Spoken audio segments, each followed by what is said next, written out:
यं प्रव्रजन्तमनुपेतमपेतकृत्यं वेपायनो विरह कातर आजुहाव पुत्रेति तन्मयतया तर्भोभिनेदु तं सर्वभूतहृदयं मुनिमानतोऽस्मि।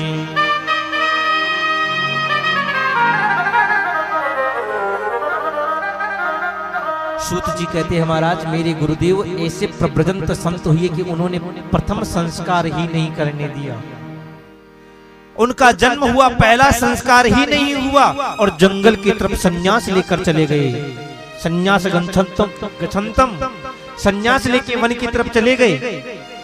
आपको पता है, शायद मेरी माताओं को पता होगा, बालक का जन्म होते ही पहला संस्कार कौन सा होता है? भाई लोगों को तो पता नहीं, लेकिन माताओं को तो पता होना चाहिए ना जी। भैया नामकरण तो बहुत बाद का संस्कार है, जन्म होने के बाद भी चौथे नंबर का है। बता सकते हैं कोई?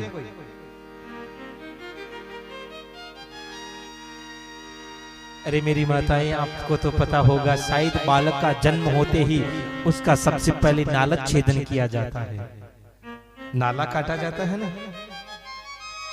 बालक की जन्म, ये भी शास्त्र अगर नियम से करे तो शास्त्र के द्वारा एक संस्कार माना जाता है नालक छेदन। भगवान सुखदेव ने नालक छेदन भी नहीं करने दिया और अपने नाले को कंधे पे पटका वन की तरफ चलने लगे। पीछे से माँ हा बेटा कर रही है, जंगल को चले गए।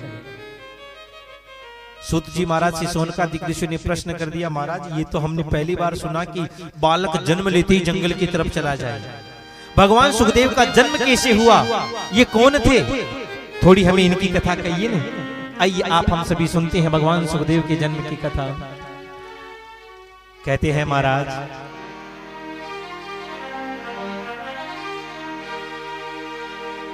ये सुखदेव जी जो थे गोलोक में एक तोते के रूप में थे।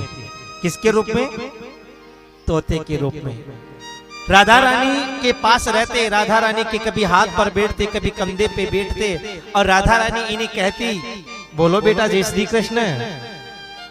और ये सुखदेव तोते के रूप में भगवान सुखदेव बोलते जय श्री कृष्ण, जय श्री कृष्ण। सुखदेव स्वामी को जय श्री कृष्ण नाम सबसे पहले राधा रानी ने दिया, इसलिए सुखदेव जी महाराज राधा रानी को अपना गुरु मानते थे। इधर राधा रानी ने देखा कि कलयुग आने वाला है, कलयुग में मेरी कथाओं का प्रचार होना चाहिए। राधा रानी ने सुखदेव जी से कहा, बेटा सुख तुम जाओ ना धराधाम पर और यहाँ जाकर मेरी कथाओं का प्रसार करो, प्रचार प्रसार करो, भागवत धर्म का प्रचार करो। सुखदेव जी ने मना कर दिया, नहीं लाडली जी, मुझे नहीं जाना, मैं आपको छोड़कर एक क्षण भी दूर नहीं जा सकता, आपके बिना तो मैं रह भी नहीं सकता। राधा रानी ने समझाया, कहा बेटा तुम मुझे छोड़ के जा कहां रहे हो? जहां मेरी कथा है नित्य निरंतर मुझे वहीं पाओगे। मैं मेरी कथाओं में ही तो वास करती हूं और तुम जाकर मेरी कथाओं का प्रचार प्रसार करो। सज्जनों, कोई भी देवता ही क्यों ना हो, यहाँ तक कि भगवान नारायण ही क्यों ना हो, लेकिन अगर उनको इस धराधाम पर आना है तो माँ के गर्भ से जरूर जन्म लेना पड़ता है। भगवान का अवतार भी जब भी हुआ तो कहां से हुआ? माँ के गर्भ से। माँ के गर्भ के बिना कोई जीव यहाँ नहीं आ सकता। यहाँ भगवान सुखदेव ने एक तोती के गर्भ से, एक शुक पक्षिणी के गर्भ से अंडे के रूप में जन्म लिया। कहां? हिमालय की तलहटी से और ऊपर अमरनाथ क्षेत्र में। इधर भगवान के मन है जिनका नाम है नारद। क्या नाम है? नारद जी जो हैं ये भगवान के मन हैं। जो काम भगवान को जल्दी करवाना होता है ना, वह नारद जी को भेज देते हैं। प्रेम से बोलो जय श्री कृष्ण। और जहां नारद जी पहुंच गए, कैसा भी काम क्यों ना हो फिर वो तो होना ही है।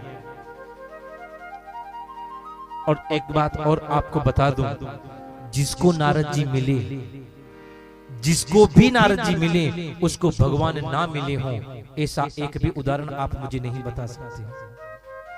जिसको नारद जी मिले उसको भगवान जरूर मिले। हाँ, जैसा पुजारी वैसा देवता पकड़ा दिया। ध्रुव गया था, भगवान बता दिए, और हिरण्याक्ष गया था तो नरसिंह बता दिए। प्रेम से बोलो जय श्री कृष्ण। हाँ, जैसा पुजारी वैसा देवता। लेकिन जिनको भी नारद जी मिले उनको भगवान जरूर मिले। आपको पता नारद जी का नाम नारद क्यों है? हा? नारद जी का नाम नारद क्यों? शास्त्र की दृष्टि से देखें, संस्कृत से अगर इनका विश्लेषण करें तो कहते हैं कि नारम ज्ञानम दयति खंडयति इति नारद। जो अज्ञान का खंडन करे, अज्ञान को जो मिटाए, वो है नारद। या नारम ज्ञानम दयति इति नारद, जो ज्ञान प्रदान करे वो नारद है। अगर अपनी भाषा में थोड़ा सा अर्थ करें तो क्या होता है? अपनी भाषा में नाम में ही अर्थ है। क्या अर्थ है? नारद जी का नाम क्या है? नारद जी का नाम क्या है? नारद है ना? नाम है ना रद्द। जिनकी एक भी बात रद्द नहीं होती है वो है नारद। समझ में आया? जिनकी एक भी बात रद्द नहीं होती है वो है नारद। और आजकल के लोगों को कोई नारद कह दो तो महाराज लाठियां बज जाएगी, महाराज मुझे नारद का। और ये नारद है ही नहीं है, क्योंकि इनकी तो हर बात रद्द होती है। नारद तो वो होता है जिसकी कोई बात ही रद्द ना हो, यहां तक कि भगवान तक न रद्द ना कर सके, वही तो नारद है। प्रेम से बोलो जय श्री कृष्ण। इधर नारद जी ने को भगवान ने बुलाया। भगवान ने मन में विचार किया कि भागवत धर्म का प्रचार हो, लेकिन हो कैसे? भागवत धर्म तो भगवान शंकर के पास है और भगवान समाधि लगाकर कैलाश में बैठे हैं।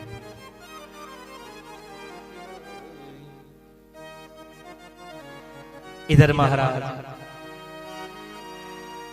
भगवान नारायण ने नारद को बुलाया, कहा नारद जी कैलाश में जाकर कुछ ऐसी लीला करो, कुछ ऐसी लीला करो कि शंकर के श्रीमुख से वो भागवत धर्म बाहर आ जाए।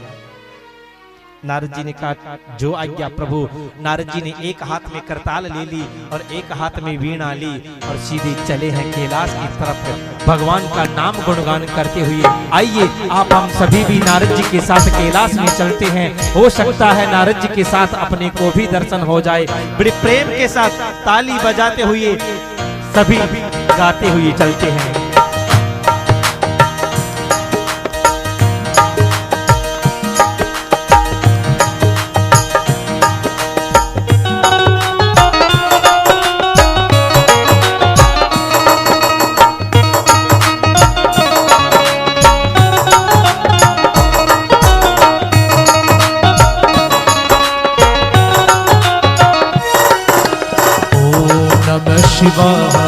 हरि ओम नमः शिवाय। ओम नमः शिवाय। हरि ओम नमः शिवाय। ओम नमः शिवाय। हरि ओम नमः शिवाय। ओम नमः शिवाय। हरि ओम नमः शिवाय। ओम नमः शिवाय। हरि ओम नमः शिवाय। ओम नमः शिवाय। हरि ओम नमः शिवाय। ओम नमः शिवाय। हरि ओम नमः शिवाय। ओम नमः शिवाय। हरि ओम नमः शिवाय।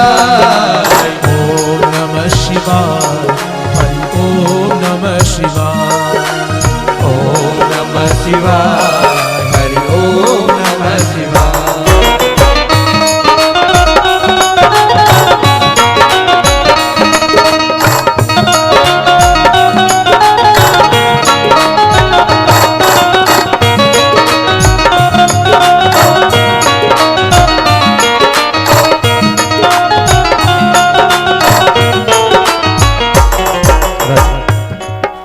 क्या है आप लोगों को?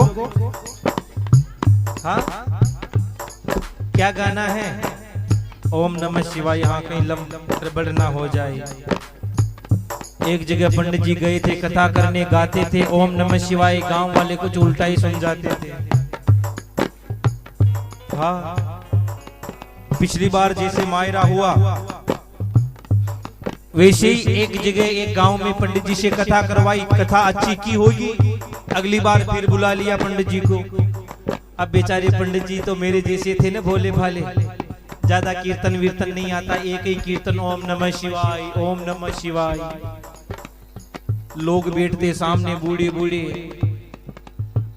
उन लोगों को ढंग से समझ में नहीं आया।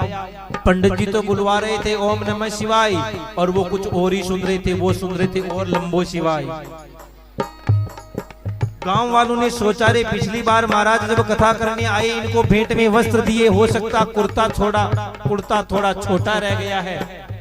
पंडित जी सीधे मुंह तो कह नहीं सकते, इसलिए कह रहे हैं लंबो शिवाय। हाँ, अपने को कथा में समझा रहे हैं। अब महाराज इधर मदन जी बाबू जी को पता चला, दर्जी भी वहीं, कपड़े की दुकान भी वहीं, जाके कहा भैया महाराज का कुर्ता सिल दिया कि नहीं सिला? अच्छा, पिछले साल का जो नाप है उससे 4 अंगुल लंबा सिलना। जी बाबू जी। पंडित जी दूसरे दिन भी वही कीर्तन, हमारे सेठ जी गए, सेठ जी ने जाकर कहा भैया पंडित जी का कुर्ता सिल दिया कि नहीं सिला? अच्छा, तो 4 अंगुल लंबा सिलना। ऐसे करते करते 7 दिन की कथा हो गई। 7वें दिन कथा पूरी हुई, पंडित जी को जब भेंट दी, भागवत जी पे जो भेंट करना था किया, वस्त्र दिए। गांव वालों ने कहा महाराज आप एक काम करो, कुर्ता पहन के यही देख लो लंबा है कि छोटा है, हमें पता चल जाए, आप दूसरे गांव में जाकर हमारे गांव की बुराई करते, अच्छा नहीं लगता है। महाराज ने कहा नहीं, अरे नहीं महाराज पहन। गांव वालों ने भी कहा हम दे रहे तो पहनने में आपको क्या हर्ज है, क्या आपत्ति, पहन लो ने। अब महाराज पंडित जी ने कुर्ता खोला और कुर्ता जो पहना, कुर्ता पहनकर पंडित जी ने देखा महाराज नीचे धोती की भी जरूरत नहीं है। प्रेम से बोलो जय श्री कृष्ण। तो आप लोगों को वो नहीं गाना है, आपको क्या गाना है? ओम नमः शिवाय। और कैसे गाना है? ताली बजा के गाना है।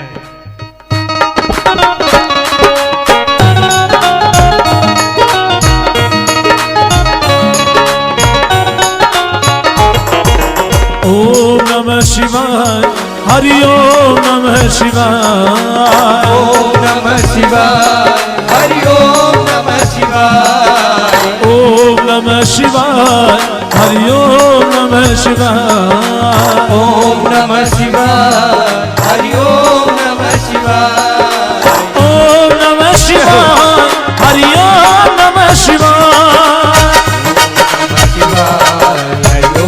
नमः शिवाय, ओम नमः शिवाय, हरि ओम नमः शिवाय, ओम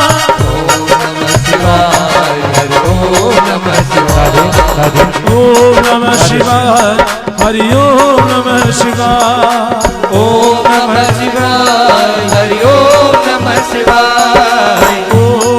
शिवाय, हरि ओम नमः शिवाय, ओम नमः शिवाय, हरि ओम नमः शिवाय, ओम नमः शिवाय, हरि ओम नमः शिवाय, ओम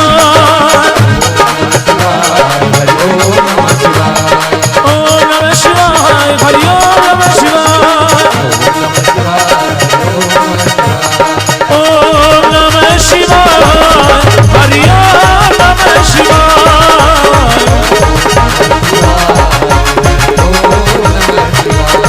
हरि ओम नमः शिवाय, हरि ओम नमः शिवाय, हरि ओम नमः शिवाय।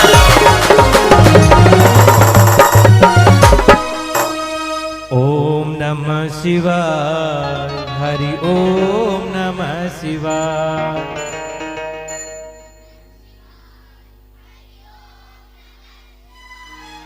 देखिए कल सोमवार है ना? शायद है। हाँ, ये सबसे बड़ी मेरी एक प्रॉब्लम है, मैं कथा में आकर वार और तिथि भूल जाता हूँ। कल सोमवार है ना, तो कल सोमवार है तो आज शिव जी को मना लें तो अच्छा रहेगा ना? तो सभी गाओ ने ओम नमः शिवाय, हरि ओम नमः शिवाय।